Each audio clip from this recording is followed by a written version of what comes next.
ওই দেখ দুটা মেয়ে আসতেছে না, নীল কালার মেয়েটার মুখ শোনাতে পারবি না? অবশ্যই পারবো। তুই দেখ বেটা, এই দাঁড়া। কি হচ্ছে ভাইয়া? তোর রূপের অনেক অহংকার, তোর অহংকারটা একটু কমে দেওয়া লাগবে। দেখছিস কি? আরে নারীরা কত সুন্দর অভিনয় পারে রে। এই শয়তান, তোর আমার বান্ধবী নাচিস কেন? আসলে ম্যাডাম ওটা না, ওটা হচ্ছে পানি, বুঝতে পারছেন? শিশুই তো হয় নাই, তো পানি ছিল। পানি ছিল। তাহলে উনি কেন বলে এটা পানি হোক আর তোর আমার বান্ধবীর মুখে কেন মারলি? সরি। হ্যাঁ আজকে আবার কি এক্সপেরিমেন্ট করবেন? শরীরে পেট্রোল দিয়ে আগুন জ্বালিয়ে দিবেন, তারপর দেখবেন কতক্ষণ পর ফায়ার সার্ভিসের আগুন নেভায়। অ্যাকচুয়ালি মানুষের গায়ে আগুন লাগলে তো ফায়ার সার্ভিসের কর্মীরা আসে আগুন নেভাতে। এই মনের মধ্যে আগুন লাগলে কারা নেভাতে আসে?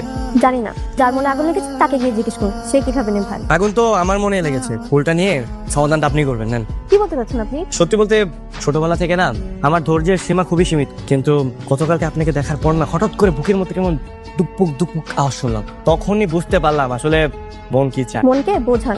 এই শোনো, ভালোবাসলে পাথরেও ফুল ফোটানো যায়। আমি না হয় আপনার মনে ফোটালাম। ট্রাই করে দেখতে পারেন, দেখি কত দূর আগাতে পারেন। ভালোবাসার ফুল হবে তুমি, ফুলের মালা বানিয়ে গলায় পরবো আমি। আঙ্কেল ভাইয়ার সাথে শুভ্র, তার মানে শুভ্রকে এবারে আপনজন কেউ? কি রে, তোর কাজ শেষ হয়নি এখনো? আর এটা কি? তো এই ছেলের নাম শুভ্র না? ওর নামই শুভ্র। তোকে বলেছিলাম না তোর দুলা ভাইয়ের ছোট ভাই, ওকে বেয়াদবি করার কারণে বাড়ি থেকে তাড়িয়ে দিয়েছি। এই সে হারামজাদা। ও এখন কি করে তুমি জানো?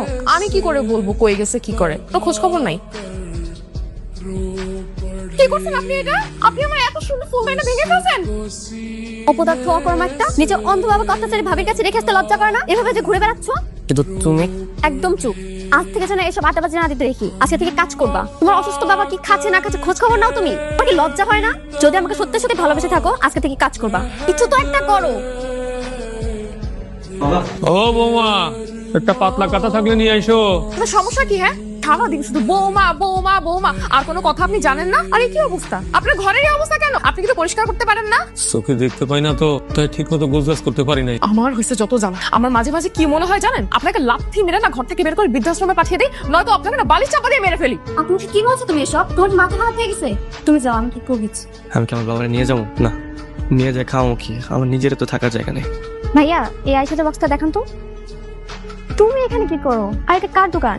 এটা তোমার বন্ধু মামার দোকান, এখানে চাকরি নিলাম। তুমি তো বলছিলে যে চাকরি না করে স্বাধীন আড্ডা টাড্ডা দিলে তো হবে না, জীবনে কিছু করতে পারবো না, তাই ভাবলাম আমি চাকরিটা নিই। আমি সত্যি অনেক খুশি হয়েছি। শুভ, তোমার বাবার কষ্ট চোখে দেখা যায়। তুমি ভালো কিছু করে তোমার বাবাকে ওখান থেকে নিয়ে আসো। ঠিক আছে, নিয়ে আসবো। আচ্ছা, তোমাকে একটা প্রশ্ন করি।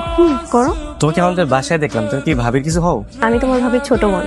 ও আচ্ছা, তার মানে তো তুমি আমার বেহেন চাও। জি বেআই।